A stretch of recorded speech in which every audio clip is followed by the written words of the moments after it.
This is very likely the only time we'll see both candidates on the stage. No other debate has been scheduled so far. So for a lot of voters, this could be the closing argument with just 8 weeks to go before the election.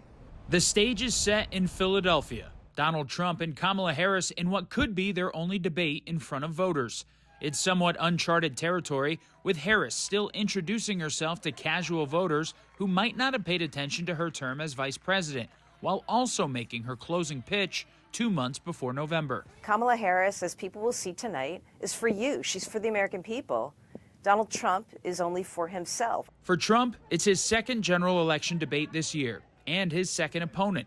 The first debate against President Joe Biden swirled with questions about Biden's age and ability. Now, Trump's the older candidate on the attack against the younger Harris, while still hoping to tie her to the Biden administration. Life is 20% more expensive right now for people than it was when Kamala Harris and Joe Biden took office.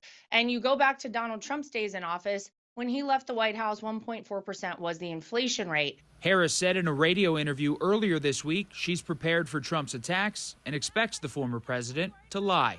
He plays from this really old and tired playbook, right, where there's no floor for him in terms of how low he will go. The vice president saw a summer surge in the polls when she went to the top of the ticket, but it's a neck-and-neck race now with Trump. No one really knows who Kamala Harris is and what her policies are. This election is not so much about Democrats and Republicans as it is about people who believe in America, believe in our founding principles.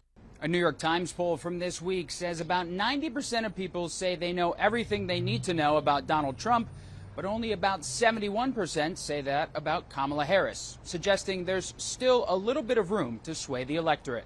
Reporting in Philadelphia, I'm Matt Gelka.